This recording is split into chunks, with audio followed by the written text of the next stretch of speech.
नमस्कार। भारत पाकिस्तान दो ऐसे हमसाए मुल्क हैं जिनके बारे में जो कुछ भी कहा जाए वो कम है, या कम कहा जाए तो वो ज़्यादा है।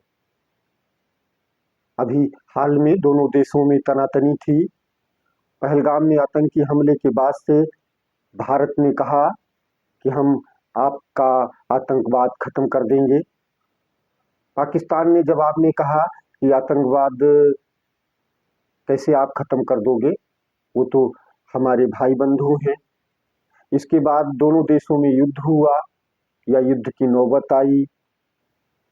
भारत ने कहा कि हमने तो आपके कई महत्वपूर्ण ठिकानों को ख़त्म कर दिया, ढहा दिया मिसाइलों से।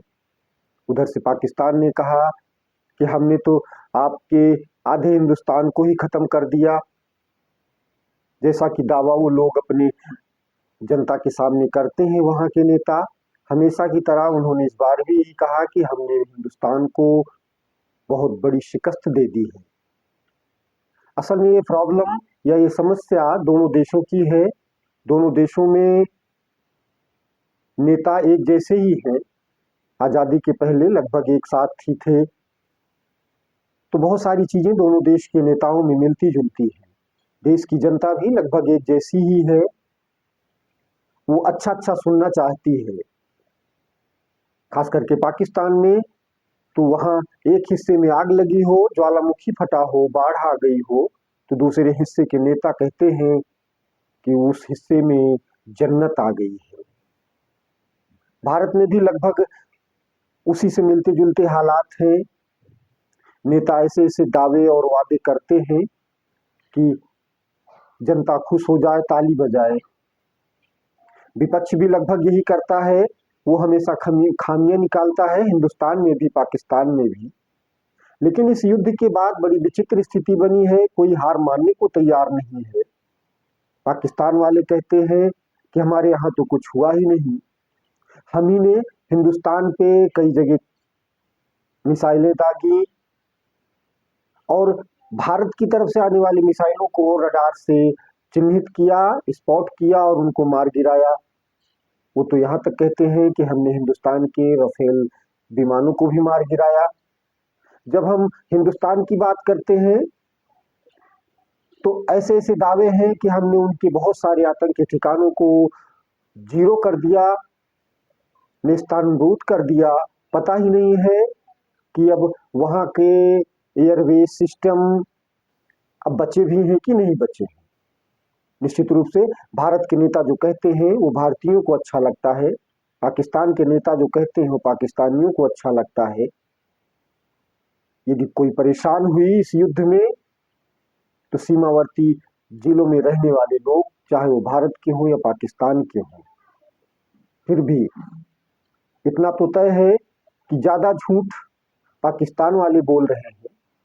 उनको तो ये भी नहीं पता है कि भारत में उनका एक भी हमला कामयाब नहीं हुआ। सिर्फ उनकी कामयाबी इतनी कही जा सकती है कि वो जम्मू और कश्मीर के सीमावर्ती जिलों में वहाँ के रहवासी ठिकानों पर कुछ हमले किए।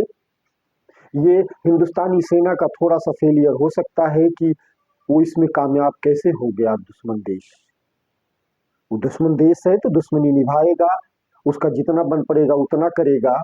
ये हमको सोचना है कि वो पिद्दी सा देश हमारे 2, 4, 10, 20, 100, 50 नागरिकों को कैसे बहुत आसानी से टारगेट कर सकता है। आप इतने बड़े देश हो,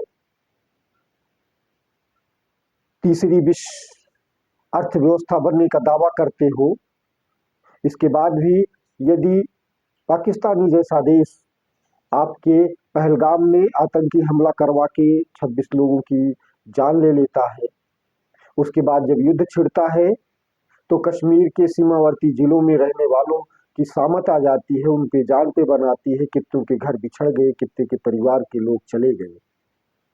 निश्चित रूप से इसका बदला लिया होगा भारतीय सेना ने।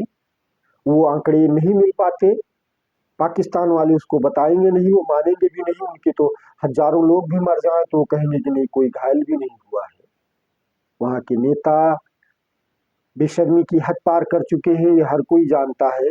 इसके बाद भी वे लोग तुर्की, अजरबैजान, चाइना जैसे देशों का समर्थन कैसे पा जाते हैं, ये सोचना होगा।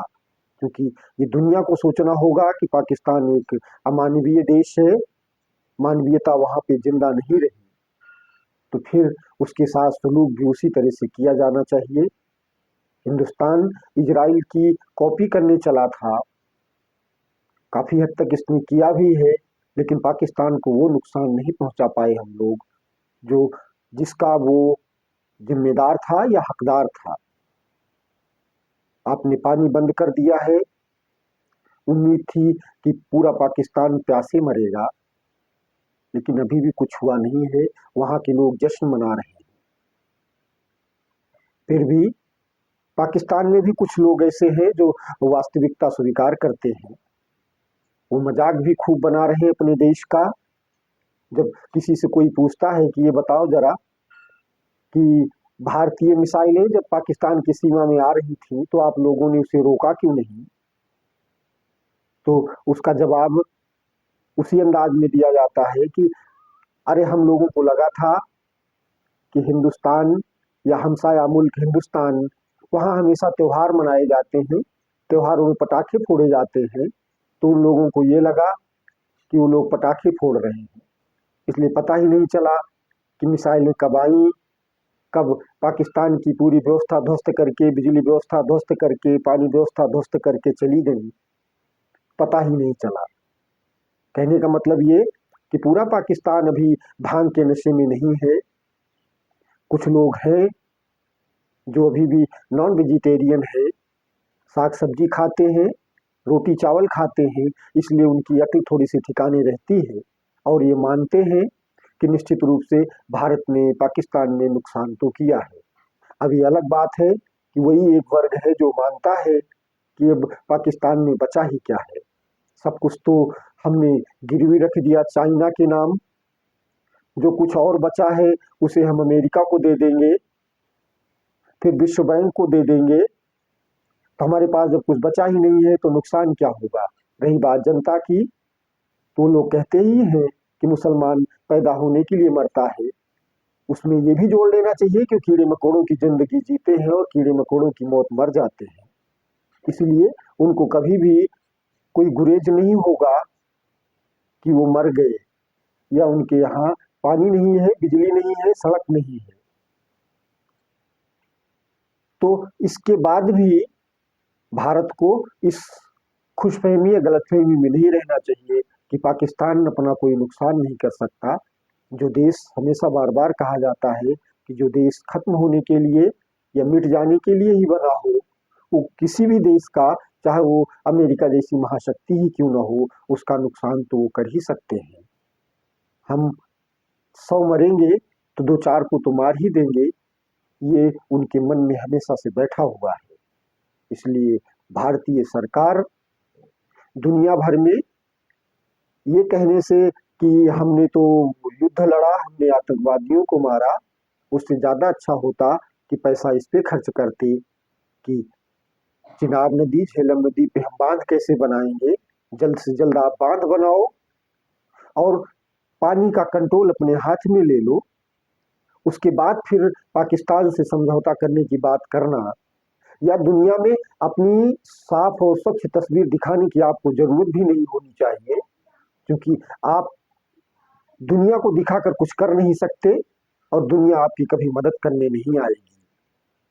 मोदी साहब, आपका समर्थक, आपका अंधभक्त ये चाहता है कि आपने कहा है कि हमारे लहू में गर्व सिंदूर बह रहा है, तो वो जमीनी हकीकत में भी दिखना चाहिए, वरना राहुल गांधी को या विपक्ष को ये मौका मिलेगा कि आपसे बड़ी बड़ी बातें करते हैं, आप पे बड़बोलेपन का ठप्पा ना लगे या लगा हुआ ठप्पा हटाना है तो आपको अभी भी पाकिस्तान को नए सिरे से सबक सिखाना ही होगा, तभी आपकी छवि सुधरेगी।